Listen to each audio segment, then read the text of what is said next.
જય ભીમ, જય સંવિધાન, વંદે માતરમ. હું સુરતથી સુનિલ મેરિયા. આજે અમે વાત કરી રહ્યા છીએ આપણા સમાજની છાત્રાલયમાં છે.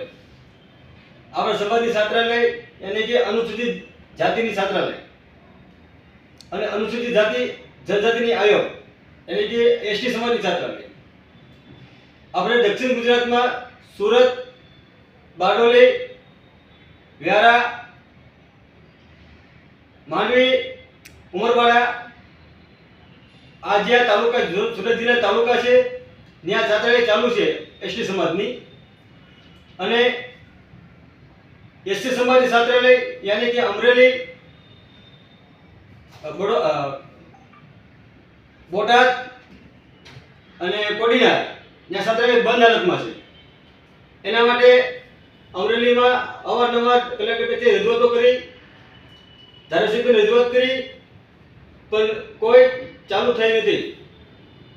એટલે અમે સમતા સૈનિક દળ ગુજરાત પ્રદેશ અધ્યક્ષ શ્રી ભાઈ શ્રી ડીકેભાઈ મકવાણા ઓફિસે આવ્યા છીએ અને બે શબ્દો કહે છે છાત્રાલય માટે. ડીકે મકવાણા સાહેબ. જય ભારત, જય સંવિધાન, જય ભીમ, નમો બુદ્ધાય. હું મકવાણા ડીકે સમતા સૈનિક દળ ગુજરાત પ્રદેશ અધ્યક્ષ. ખૂબ ખૂબ સાધુવાદ પાઠવું છું સુનિલભાઈ મેરિયાની. કેમ કે જે અનુસૂચિત જાતિ સમાજની જે બંજર જે ભંગાર હાલતમાં છાત્રાલયો પડી છે, જેમાં આપણા વિદ્યાર્થીઓનું ભરણ પોષણ થાય, એમાંથી આપણને શિક્ષણ મળે, એવા પ્રશ્નો છે જે હાલ શિક્ષણ અને આપણા સમાજ માટે બહુ ઉપયોગી છે, જે છાત્રાલયો છે. તો એ પ્રશ્નને લઈને સુનિલભાઈ મેરિયા તમામ ગુજરાતના 33 તાલુકા 33 જિલ્લાઓ છે અને એમના તાલુકા એ તમામ તાલુકામાં જે બંજર હાલતમાં છાત્રાલયો પડી છે તો એને ફરીથી ચાલુ કરવા અને શિક્ષણ તરફ સમાજને વાળવા પ્રત્યે એ જે એમને અત્યારે કામ ઉપાડ્યું છે, જે પૂરા ગુજરાતમાંથી ચાલુ કર્યું છે, એમના વિડિયા જોજો.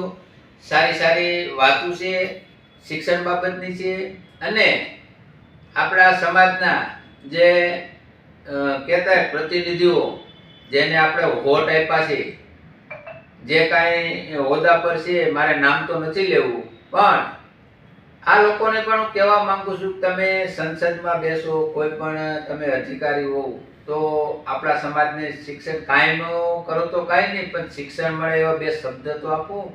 જે છાત્રાલયો બંધ પડી છે એને ફરી ચાલુ કરવામાં જે આપણા એમએલએ છે એમને હું કહેવા માંગુ છું કે આ વિષય ઉપર તો કાંઈક બોલો. તમે સમાજ ઉપર જ્યારે અત્યાચાર થાય ત્યારે તો કાંઈ બોલતા નથી. મને તો એવું લાગે છે કે આ જે એમએલએ અનામત બાબા સાહેબે આપી એ અનામતનો અમને તો એવું લાગે છે કે એ નાબૂદ કરી દેવી જોઈએ, જેથી કરીને હાલના જે 13 એમએલએ છે અનુસૂચિત જાતિ સમાજના, એ લોકોને એવું છે કે અમને તો અમારી પાર્ટી કે એમ જ કરવાના છે, પણ તમને અધિકાર તો બાબા સાહેબે આપ્યો, પાર્ટીએ કોઈ અધિકાર નથી આપ્યો. તમે એમ કહો છો કે અમને વોટિંગ બી તમારું જોતું નથી, તો મનનો વહેમ હોય તો કાઢી નાખજો. અનામત નીકળી જાય ને તો તમને આવડા પગમાં બેહાડવામાં ખુશી નથી. વહેમ હોય કાઢી નાખજો. એમએલએ ને હું ખાસ કહેવા માંગુ છું. બીજું કે આપણા સમાજનું જ્યાં સુધી શિક્ષણ નહીં મળે ને ત્યાં સુધી જ્ઞાનનો પ્રકાશ નહીં થાય, અંધકારમય જિંદગી રહે. શિક્ષણ મળશે ને તો જ અધિકારોની ખબર પડશે, અને અધિકારોની ખબર પડશે તો કાંઈક એની આર્થિક પરિસ્થિતિ મજબૂત થશે.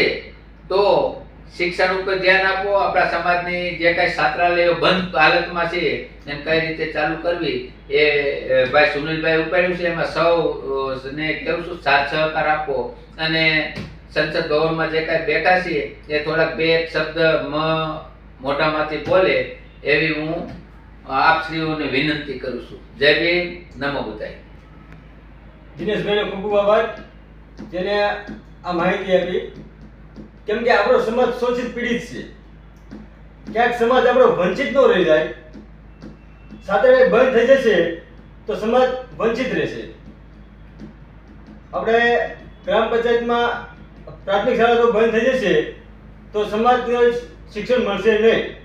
કેમ કે ગુજરાત સરકારે અને રાજ્ય સરકારે અને કેન્દ્ર સરકારે આ ખાનગી ચાલુ કરેલ છે.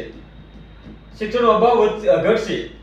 એટલા માટે આપણે ખાનગી સ્કૂલમાં છોકરાને ભણવા મૂકવામાં આવશે અને આપણે ફી ભરવી પડશે. જો અનુસૂચિત જાતિની આયોગની સાથે ચાલુ થાય તો આપણા સમાજના તમામ વિદ્યાર્થી ભાઈ બહેનો શિક્ષણ લઈ શકશે. આ જ અમારું ઉદ્દેશ છે. જય ભીમ, જય સંવિધાન, વંદે માતરમ.